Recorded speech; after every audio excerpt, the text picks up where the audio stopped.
Welcome to the Wisdom That Breathes channel.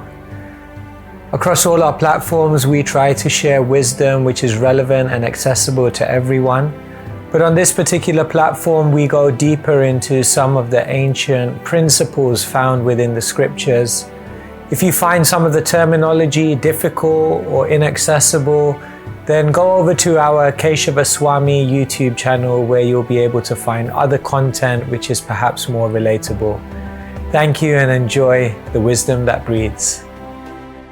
Om Ajnanatimmirandhasya Jnananjana Shalakaya Chakshurunmilitam Yena Tasmai Shri Gurave Namaha Vancha Kalpatarubhyascha Kripa Sindhubhya Evacha Patitanam Pavanebhyo Vaishnavebhyo Namo Namaha Nama Om Vishnu Padaya Krishna Presthaya Bhutale Srimate Bhaktivedanta Swami Niti Namine Namaste Saraswati Deve Gauravani Pracharine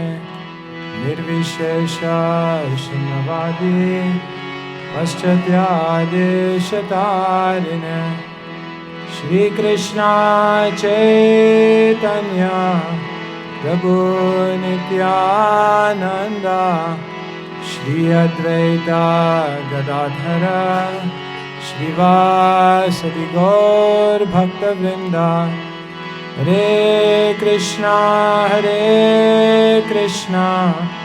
Krishna Krishna Hare Hare Hare Rama Rama Rama Hare Hare Shri Harinam Sankirtan Ki Jai Srila Prabhupada Ki Jai Jai Nitai Gaur Premanande Hari Hari Bol.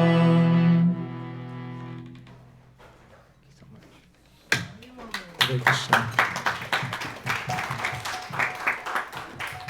So thank you so much everyone for being here as we celebrate the descent of Sri Sri Nitai Gaurachandra here in Phoenix.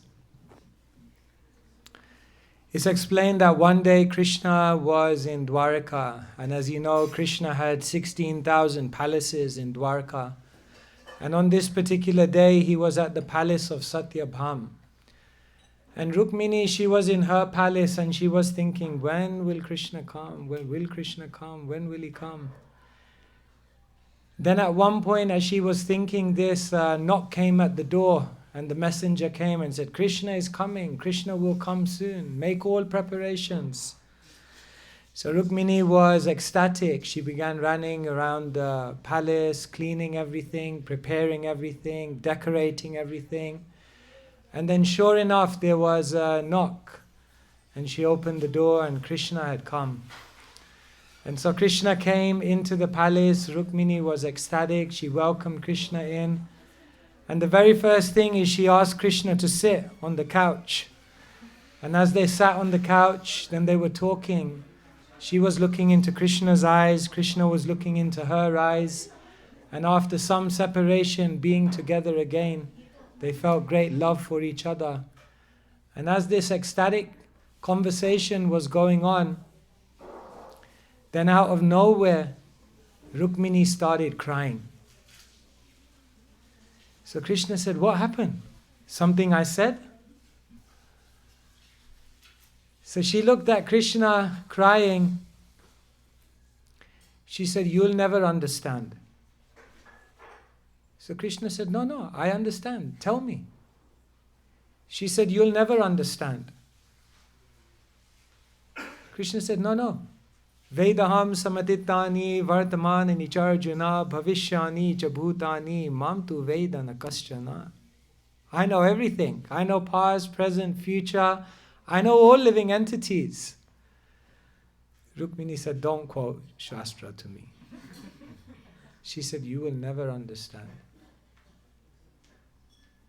So Krishna was trying to understand, what is it that I don't understand? So she looked at Krishna, she said, you're here today, but at any moment you may leave. And you have no idea what it feels like when you leave. You have no idea what that separation, what that dejection, that disappointment, that distress feels like. You have no idea. Krishna looked at her and realized, I don't know. She's right. At that very moment, there was another knock on the door, and it was Narad Muni. So Krishna welcomed Narad Muni in, and just as he had been welcomed by Rukmini in the palace, he welcomed Narad Muni into the palace. And just as Rukmini had honored him, he began to honor Narad Muni. So Narad Muni came. Narad Muni was very happy to see Krishna. They were having a beautiful conversation. Krishna was looking at Narad's eyes. Narad was looking at Krishna's eyes. Everything was ecstatic. And then Narad Muni started crying. Krishna thought, my God, it's one of those days. So Krishna looked at Narad Muni and said, what's the problem? Narad Muni said, I don't know how to tell you. Krishna said, no, tell me. Narad Muni said, Krishna, you're on the planet now, and soon you're going to leave. Krishna swadham upagate dharma gnana dibisaha. And when Krishna, you go to your swadham, you go back to your original place, then what goes with you? Dharma and Gyan. So Narad Muni said, I'm traveling around the universe and I have no idea. How will the living entities in Kali Yuga be saved once you leave? Because once you leave, Kali Yuga begins. What will be the hope for the living entities in Kali Yuga? I have no idea. Narad Muni left, Krishna left, and as Krishna was walking away from the palace, then he thought to himself, two doubts. Number one, I have no idea what Rukmini, what Srimati Radharani, what my lovers feel like when they're in separation. And number two, there's a big doubt. How will the living entities in Kali Yuga be saved? Krishna realized, I have two missions now. When I come back next time, I have to fulfill these two missions. And so in the next yuga, Krishna came again as Sri Chaitanya Mahaprabhu.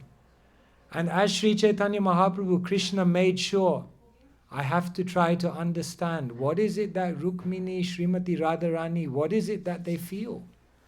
And number two, I have to do something for the living entities in Kali Yuga. So Krishna therefore understood, I have to become a devotee. It's interesting, in the Bhagavad Gita, Krishna explains who is the ideal devotee. The Bhagavad Gita has how many verses? 700. Who knows what the 350th verse and the 351st verse in the Bhagavad Gita is right in the middle? No? The 350th and 51st verse, this is right in the middle. And this is very, very connected. Krishna says it and Mahaprabhu does it.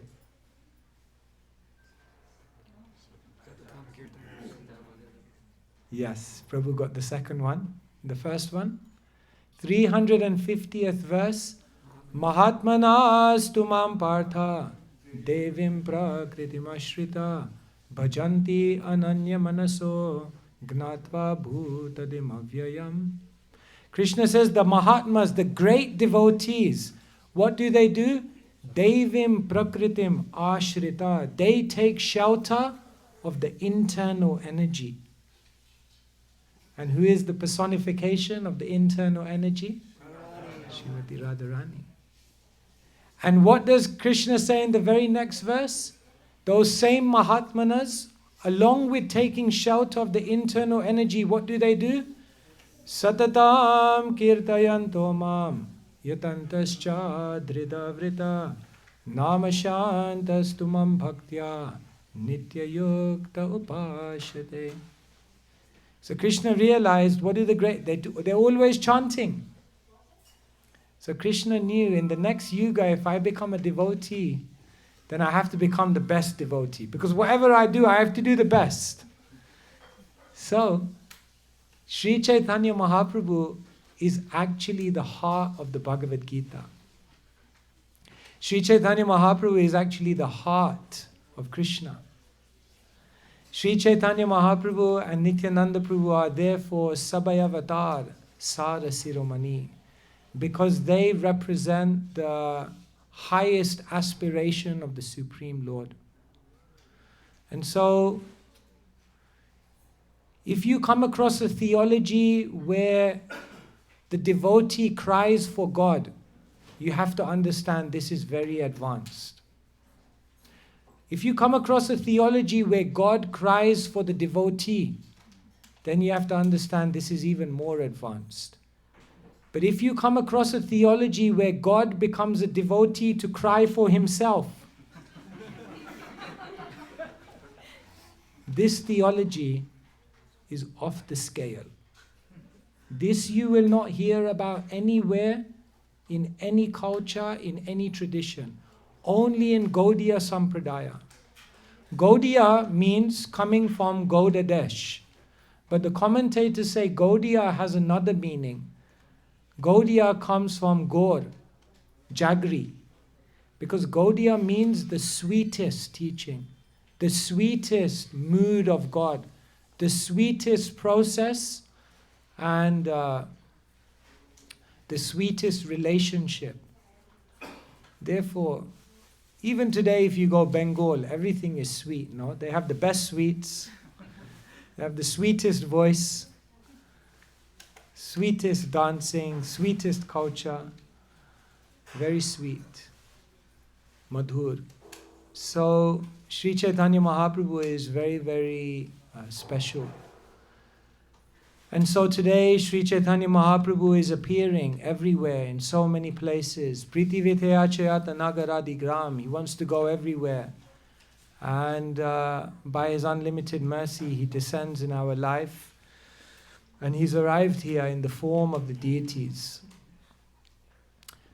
When Krishna comes as the deity, it's a very, very special manifestation of Krishna. Because this is the form of Krishna where Krishna wants to become completely dependent on his devotee.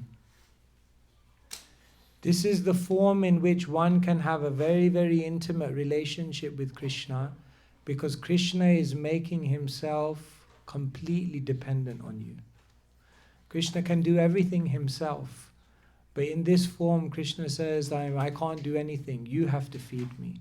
You have to dress me. You have to arrange everything for me. You have to build a temple for me.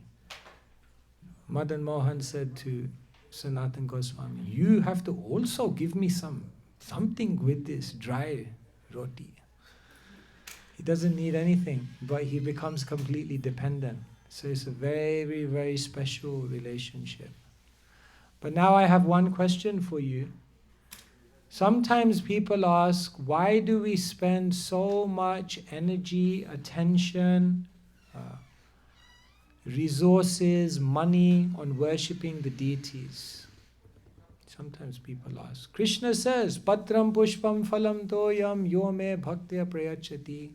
All I need is one flower, one fruit, one water, one drop of water. Why don't we use all of this resource to do something practical for the world? After all, Krishna says, Aradhananam sarvesham Vishnuradhanam param tasmat parataram devi tadyanam samarchanam. That the highest type of worship is to worship the devotees or those things connected to me. So why do we put so much emphasis on deity worship? Sometimes people are They don't understand why we do this. So let me ask you the question, who knows when Murti Seva was introduced, and who knows why Murti Seva or Archanam was introduced? Does anyone know? When in universal time scale was deity worship introduced? Anyone want to give a guess? Yes, Prabhu? Something tells me when Lord Ram left, he left the deity of Hanuman, or he left the deity for Hanuman. So Prabhu is saying when Lord Ram left. Okay? Good guess? Any other ideas? When in the history of the world did Murti Seva begin, and why did it begin?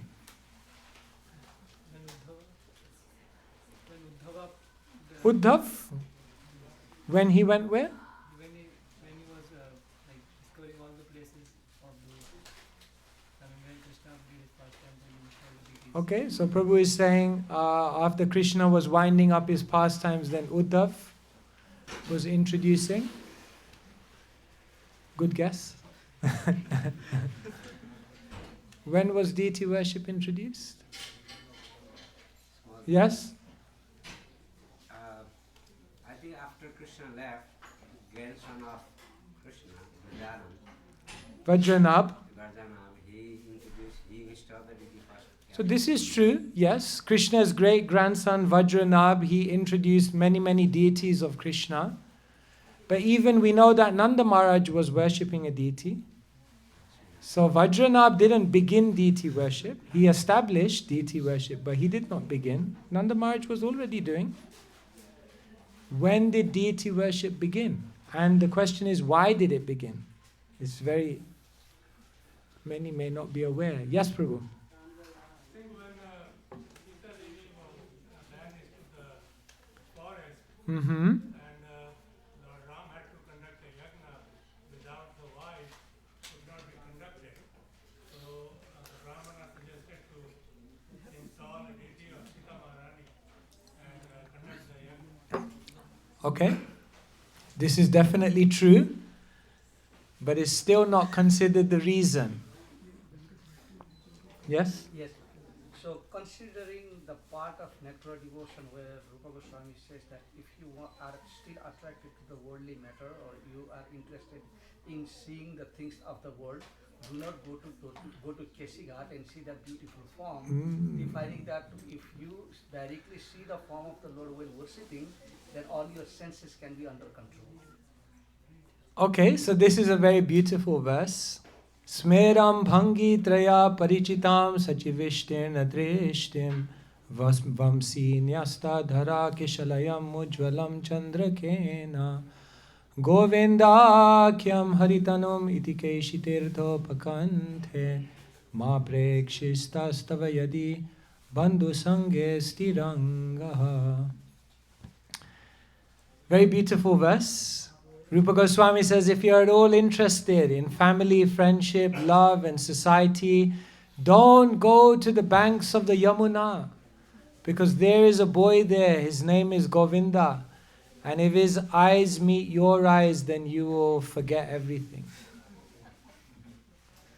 Very nice verse, but not the answer. Thank you, though. Thank you for reminding us. Beginning of the Kalpa? Okay, now we're going even further back. Okay, so the answer, if you're interested, is in Srimad Bhagavatam, canto number 7, chapter number 14, entitled Ideal Grihastha Life, verse number 39. So this is the answer. Drishtva tesham mitho nrinam avagnatman matam nripa Tretadishu harer archa kriyaya kavibhi krita. Could you hear in the Sanskrit? Archana, yes. Did you hear the answer though of when? Treta. Very good. My dear king, So this is Narad Muni speaking to Yudhishthir. My dear king, when great sages and saintly persons saw mutually disrespectful dealings at the beginning of Treta Yuga, deity worship in the temple was introduced with all paraphernalia. This is very interesting. When was deity worship introduced? At the beginning of Treta Yuga. And why was deity worship introduced? Because the sages saw disrespectful dealings amongst living entities. Now my next question to you is, how does introducing deity worship make interactions between living entities more respectful? What's the connection? Okay, when we worship the deity and when we become conscious of Krishna, then we don't only see Krishna in the deity, but then what happens is by worshipping the deity, we become qualified to see the deity within every living entity. And when we see the deity within every living entity, then we will show all respect, all honor. Very good. So basically, the purpose of deity worship is to make us more sensitive. When we do deity worship, we do everything, cleanliness, punctuality, we pay attention to detail. We're very, very conscious of how we are conducting ourselves around the deity. And what all of this does is, on a practical level, it makes us more sensitive. And on a spiritual level, it actually makes us more and more conscious of Krishna. And when we're more and more conscious of Krishna, then what happens is when we deal with everyone else, then we will not just deal with them in a very casual way, but we will deal with each and every person with great respect and great honor, because we will understand within every single living entity, Krishna is present. Vidya vinaya shampane brahmane gavihastini suni chaiva svapakecha pandita samadarshina. The Pandit sees from the highest social position, the Brahmana, to the lowest social position, the Chandala, from the most useful animal, the cow, to the least useful animal, the dog, to the elephant. From all of this spectrum, the Pandit will always have respect for everyone, because they see that within each and every living entity, Krishna is present. So if one worships the deity, but one doesn't respect the devotees, then one must be considered to be a very, very materialistic devotee. Archayam eva haraye pujam ya shradhaye hate natad bhakteshu chanyeshu sa bhakta prakrita smrita. If one worships Hari, Archayam eva haraye, they worship Hari as the deity with great respect. Pujam ya shradhaye hate, they do all of their worship with great faith. Natad bhakteshu chanyeshu, but they don't know how to relate to each other. They don't know how to properly treat the devotees. And they don't know how to relate even to the non-devotees. Sa bhakta, such a devotee, should be considered prakrita smrita, a prakrita bhakta, which means a very materialistic devotee. So Srila Prabhupada created the International Society for Krishna Consciousness because he wanted this to be the United Nations of the spiritual world. He wanted this community to be different. He wanted us to actually have relationships of love, relationships of respect.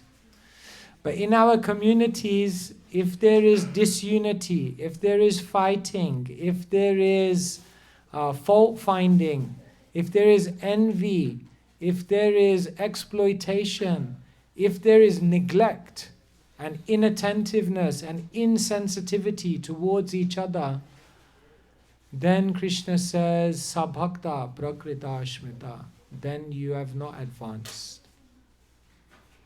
So Srila Prabhupada once said, I have brought the spiritual world into the material world. That is my mystic potency. Now you please don't bring the material world back into the spiritual world by bringing together the materialistic mentality.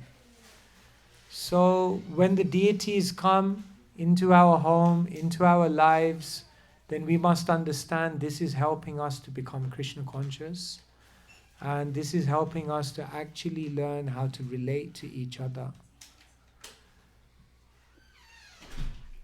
Just as the devotee, the pure devotee, they're not attracted to Krishna just because of Krishna's position, or just because of Krishna's power, or just because of Krishna's external position. They are attracted to Krishna because of his character. They say in Vrindavan, the Vrijabasis, they don't love Krishna because he's God. They love God because he's Krishna. So just as the devotees of Krishna, they are more interested in Krishna's character more than Krishna's qualifications necessarily, or abilities, or powers, or positions. In the same way, Krishna is more interested in the devotee not because of his abilities, not because of his popularity, not because of his power, but Krishna is interested in his devotees because of their character. Therefore, in many sections of the Bhagavad Gita, Krishna is explaining what is the character of a self-realized soul. In the end of the 2nd chapter, Krishna explains what is the character. In the end of the 12th chapter, Krishna explains what is the character. In the beginning of the 13th chapter, Krishna explains what is the character. In the 16th chapter, Krishna explains what is the character. Because a devotee has to develop good character. It's not just about our spiritual qualification. I chant many rounds, I do much service, I know much philosophy, I'm a very powerful leader and I have great responsibility. That's nice. But if the net result of all of that is that we don't have good character, then Krishna will not be attracted. The Goswamis of Vrindavan were so incredible because they were so spiritually deep, but at the same time their character was so saintly.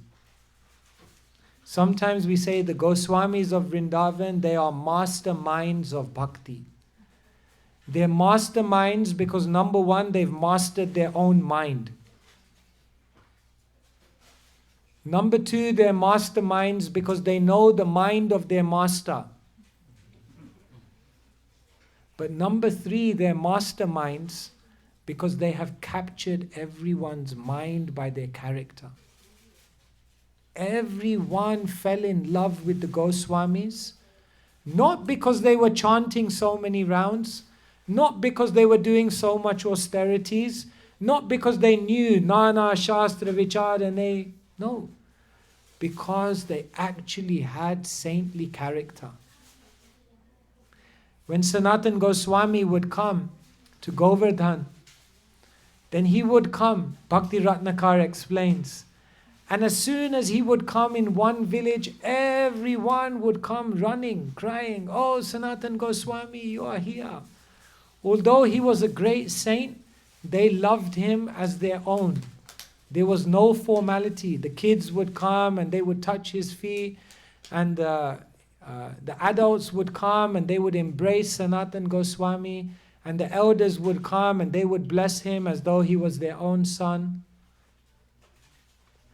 They would sit Sanatan Goswami under a tree, and then everyone would come around Sanatan Goswami and they'd feed him. With tears in their eyes, they would be so happy that he had come. And Sanatan Goswami, although he was so transcendental, he would talk to them very lovingly. Oh, did your daughter get married?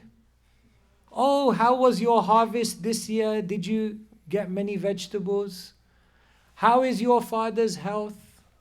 If there was an argument, then they would call Sanatan Goswami and everyone would respect him to mediate the argument. And then Sanatan Goswami would leave for the next village and everyone would be crying because Sanatan Goswami, they loved him so much. So this is very, very beautiful, because what it tells us is that a devotee isn't just someone who has a great spiritual ability, but a devotee is someone who has very, very soft heart and very, very beautiful character.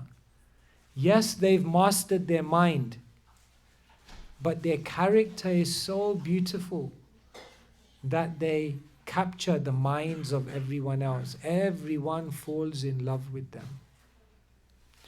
And in our movement, in our communities, we see some devotees are so attractive because they have such good character. In our movement, we had the famous Jayananda Prabhu. And he had such good character, so humble, so kind, no envy. Therefore, he was friends with everyone. One time, after he had passed away, then the devotees were going to the places where he used to go to collect donations. So they came across one lady who was always very against the devotees. So they came across her and she said, "Why are you here this year? Where is Jayananda?" They said, No, he passed away. And this lady who was so against the devotee, she began crying. And she said, "He was the nicest person I met in my whole life." And she looked at the devotee and she said, "I don't know anything about you, Hare Krishnas. I don't know what you do all day. I don't know what your philosophy is. I don't know what you're trying to do in the world. But if Jayananda is with you, you guys must be good people." Isn't that amazing? That someone who she didn't know any philosophy. She didn't know what Jayananda was doing. But just the way Jayananda's character was, it conquered her heart. And therefore she said, "This is the proof that you are saintly." So this is a big challenge for all of us. So today the deities have come. Today Gauranga and Nityananda have come. They're very, very kind. They're very, very merciful. They come. Mahaprabhu comes in the mood of Srimati Radharani. Karuna Makuru Mai, Karuna Bharite. Filled with compassion and that softness of heart. As we worship Gauranga, then we're praying that we may also become soft-hearted. Because only when we become soft-hearted will Krishna actually become attracted to us. So this is the whole process of spiritual life. A devotee is not just defined by what they do, but a devotee is defined by who they are. If I ask you to close your eyes and remember a devotee who has touched your life, and I ask you to tell me why they have touched your life, you're not going to tell me anything about their achievements, their abilities, their aptitude. You're going to tell me something about their character. So we touch each other in a community by good character, and ultimately we touch Krishna's heart by having a good character. And that good character comes from worshipping the deities, becoming purified, seeing Krishna within everyone. And like this, we build actually the movement which is full of the most saintly people. This world needs more saintly people. And that is what the Krishna consciousness movement is meant to produce. Saintly souls who make a difference to the world by their beautiful character. Hare Krishna, Krishna Krishna, Hare Hare, Hare Rama, Rama Rama, Hare Hare. Shri Shri Nitai Gaura Chandra ki, Srila Prabhupada ki. Hare Krishna. Thank you so much.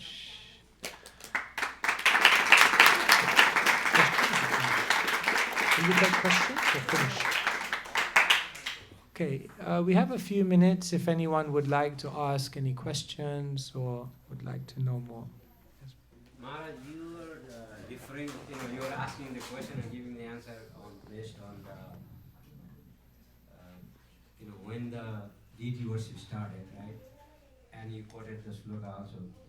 And there is another verse, Kriteya Dayata Vishnu Kritaya Yadata Bhagavad Dwapare Parichayata Kalotadya Haripatana. So how is this connected? Because the deity worship is meant for Dwapara Yuga, not the Treta Yuga. But the sloka you refer was for started on Treta Yuga. Can you explain a little bit on that? Yes, thank you so much. Nice question. So the Shastra explains, Kriteya Dhyayato Vishnum Tretayam Jajato Mukhe Dvapare Paricharyayam Kalautad Harikirtanat. That in Satya the process was dhyan. In Treta the process was yagya, sacrifice. In Dvapara the process was archanam, deity worship. And in Kali, Kalautad Harikirtanat. The process is kirtan. So here I was saying that in Treta Yuga deity worship was introduced. So how does that fit? Because this verse is saying in Dwapara Yuga deity worship is the dharma. So the first thing is that that deity worship was introduced in Treta Yuga doesn't mean that there weren't deities in Satya Yuga. Krishna has always come as the Archa Vigraha since time immemorial. It's not that all of a sudden in Treta Yuga they started having deities. But the point here is that deity worship in the temple as a process of purification in that regulated way begun in a more structured way in Treta Yuga. However, it wasn't the Yuga Dharma. It was a process of Dharma, but it wasn't the Yuga Dharma in Treta Yuga. In Treta Yuga, the Yuga Dharma was Yagya.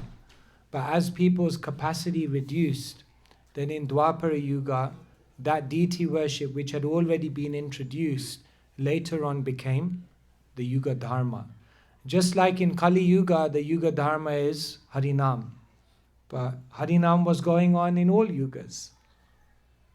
In the same way, deity worship, Archanam was also going on before Dwapara Yuga, but it's just that it became the Yuga Dharma in Dwapara Yuga.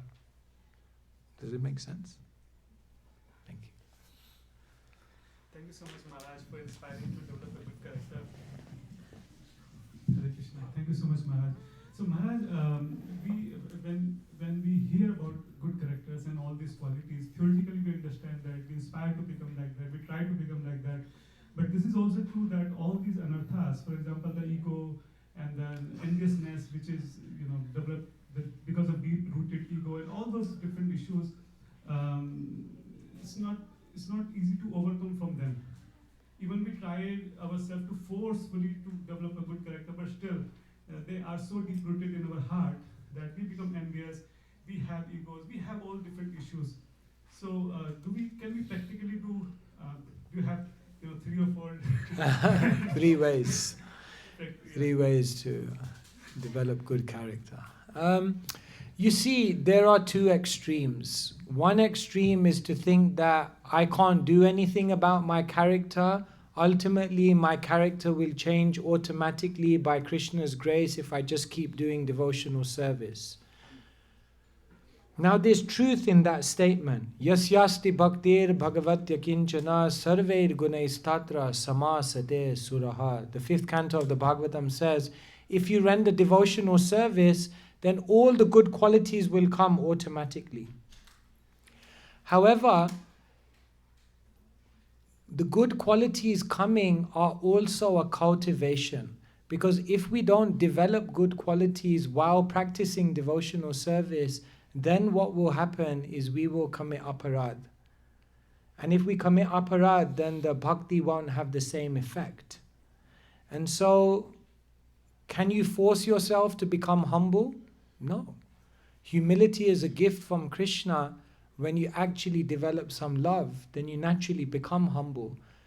However, we still have to try to cultivate humility while in the sadhaka stage. Therefore we say, one should chant the holy name in a humble state of mind. In other words, we have to cultivate. So we have to cultivate. So Vaishnav character is a cultivation, and it's also a perfection. Both things are there. Sometimes we think it's only a perfection. I don't have to do anything. I just have to chant and it will come. But no, it's also a cultivation.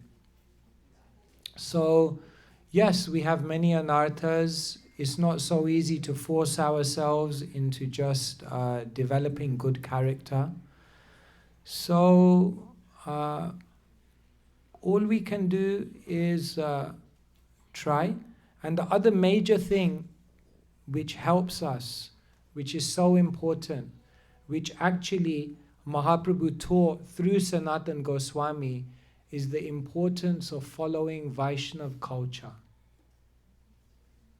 See, I may not have good qualities, but if I learn Vaishnav culture, how to speak, how to interact with different types of devotees, how to conduct my daily affairs, then that Vaishnav culture is very, very powerful. Because what that Vaishnav culture does is it helps us to actually develop these qualities. So Vaishnav culture is actually very, very beautiful. It develops a very, very change of heart. For example, in Vaishnav culture, it's said that when someone's leaving your home, if they are your enemy, then you must see them at least till the door. You have to walk with them. If they are your friend, then when they're leaving, you have to walk at least to the car with them. And if they're your good friend, then you have to go with them halfway to their destination and then come back. This is a culture. And what it means is that by following this culture, you actually develop better relationships. You actually develop better character. So everything we do has a meaning, and that's why Vaishnav culture is so important. By looking at devotee, if you're not happy, that is also a Vaishnav of that. I mean, that level expectation we have as a Vaishnav culture. So. Yeah. Thank you, Maharaj. So Maharaj, as you're just beautifully explaining about the Yug Dharma part, different. Sometimes, we hear the devotees, they describe as, normally, the devotees, they have explained that in Kali Yuga, when we are chanting of the holy name, we don't have to spend or focus too much mind in figuring out the process of controlling the mind. That, figure out how you are going to chant, more than trying to figure out how you want to control the mind. But in other yugas, the process of chanting was there, but before you start chanting, you had to first control your mind. Like, in the case of Dhruva Maharaj, Narad Muni basically, he went through the process of what can control the mind and make the chanting effective. So, is that correct, that in Kali Yuga, when we are chanting the holy name, we don't need to spend too much time in the beginning stage trying to figure out how the mind is going to be controlled? Compared to other ages, the control of the mind came first before the process of chanting. Thank you so much, yes. So yes, in Kali Yuga, everything has become much more manageable and much easier because our capacity is very less. Our time is less, our capacity is less, our intelligence is less, our patience is less. But still, there are some things that we do in order to make our chanting more powerful. Therefore, recommendations are there to follow certain regulative principles. Regulations are there that when you chant, try to chant in the early morning in the Brahma Muhurta. Regulations are there when you chant, try to chant with other devotees or in a suitable environment. When you chant, try to sit in a certain way. And all of these things, Jiva Goswami also does say that before one chants, one can also do pranayam to steady the mind. So, niyamita smaranena kalaha, there's no hard and fast rules for chanting. Yet if one chants, bringing their mind really to the present moment, then definitely they will get the benefit. So ultimately, yes, whatever it may be, somehow or other we have to chant, but we have to chant attentively. Because to be inattentive is the root cause of all the other offenses. So one may not do a complicated procedure of bringing the mind, but one has to structure their life in such a way that when they do chant, sit down to chant, then they're giving the best chance to actually hear the mantra.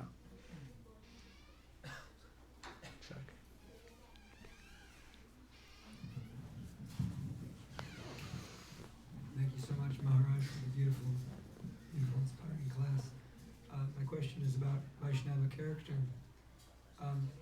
So, would it be that sometimes in different circumstances, what is good character for someone else might not be good character for another? Like in the case of a Kshatriya, like from one point of view, a Kshatriya is having to kill, he's having to defend others, and he's magnanimously protecting those who are under him, and then the Brahmana is merciful to all beings and very tolerant, and whereas the Kshatriya shouldn't tolerate, irreligion. So how do we understand what is proper character?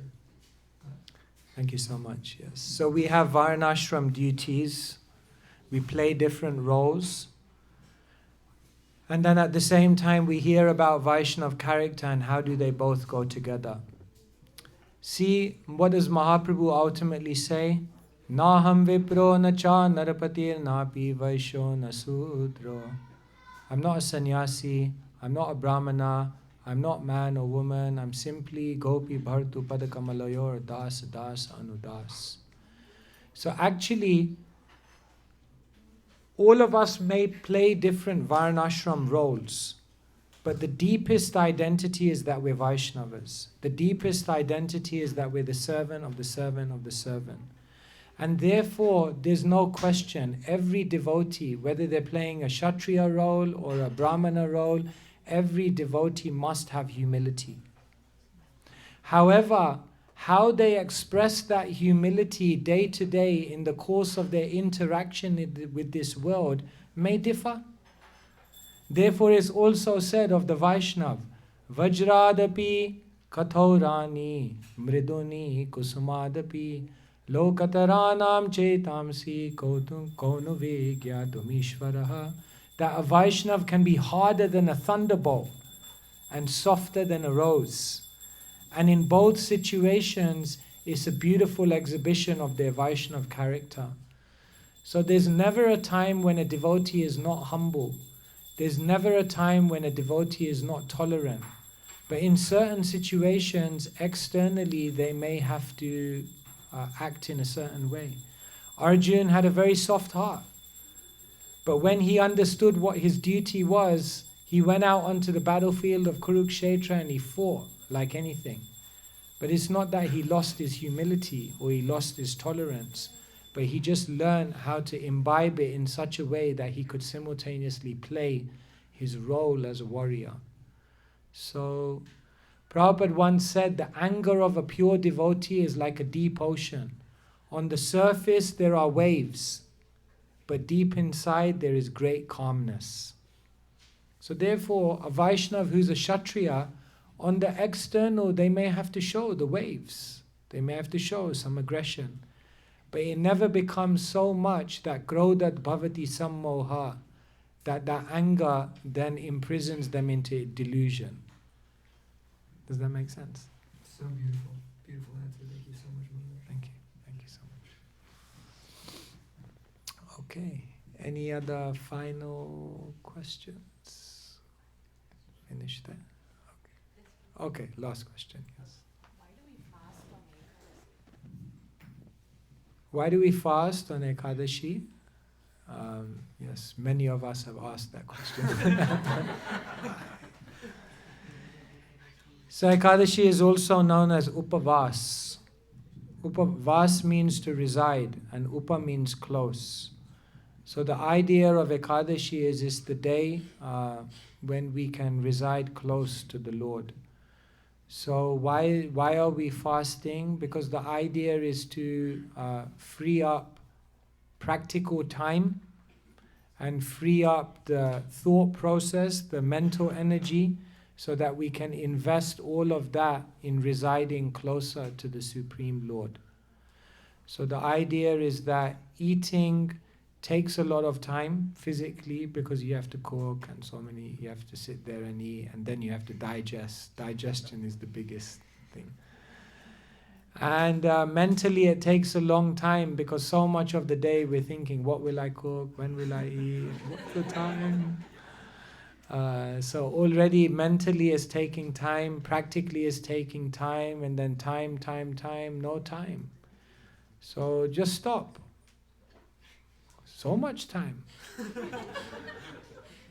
Now, chant Krishna's names. So like that. And then the other reason is we're just learning to control.